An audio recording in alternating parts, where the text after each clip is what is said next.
Hi everyone. In this lecture, I'm going to briefly discuss about limit test for arsenic.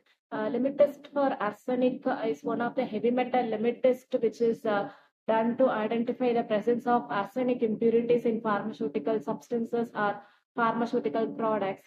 And this limit test for arsenic is done with a special kind of apparatus, unlike the other limit test which is performed using Nessler cylinders.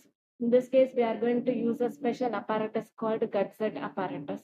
This Gutzeit apparatus will look like a glass bottom, that is round bottom flask, and this flask is having a rubber cork, and in between the rubber cork there is a portion for fitting a hollow tube which has some nozzle in it, and just above the hollow tube we will be having some proportion to keep the mercury chloride paper, and this is the setup for Gutzeit apparatus.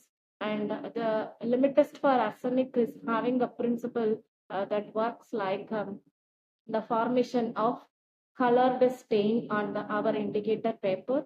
And the procedure involved is described as the arsenic uh, that goes by the molecular formula AS is present in two forms, that is pentavalent form as well as trivalent form, AS5 plus and AS3 plus. So for reaction to begin, all these pentavalent forms has to be reduced to its trivalent form. That is, all the AS5 plus has to be reduced to AS3 plus. And this happens in the presence of stannous chloride and potassium iodide. Now all the arsenates, that is AS5 plus, has been reduced to AS3 plus, that is arsenide.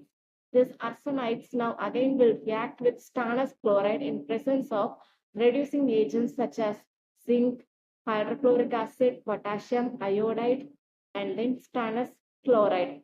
And in presence of these reducing agents, it will be reduced to arsine gas, that is ASH3. The product that is formed is a gas. So this gas is formed because of formation of nascent hydrogen that is produced as a result of reaction between zinc and hydrochloric acid.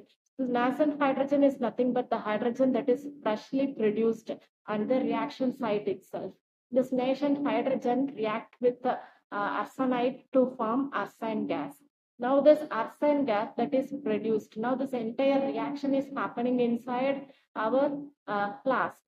And the flask, like I said, the flask have a hollow tube inside it, and this hollow tube is connected to a rubber cork, and in that rubber cork we are going to place some lead acetate cotton wools to prevent the escape of any gases like hydrogen sulfide or arsine gas. Now there is only one possibility: the arsine gas has to pass through this hollow tube, and through this hollow tube it will reach the portion where we have kept our mercury chloride paper. This mercury chloride paper will now react with arsine gas to produce a compound called mercuric arsenate. This mercuric arsenate will give yellow stain to the paper.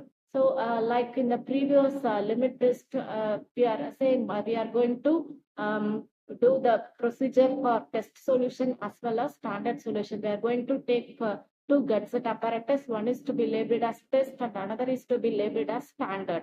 And inside the flask, we are going to pour our sample for test solution and standard for test standard solution.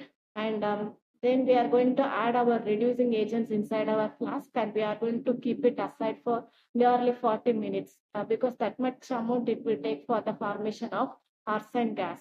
And the arsine gas now will go on react with our mercury chloride paper to induce some yellow stain. So in the end of our procedure, we are going to compare our test with our standard solution, and we are going to analyze whether the stain produced in the mercury chloride paper is less intense than the standard solution or more intense than the standard solution. So by doing this, we can easily say that whether it passes the test or fails the test. So as I said, limit test for arsenic is one of the heavy metal limit test, and when compared to all other limit tests, we are going to use a special apparatus called Gutzeit apparatus.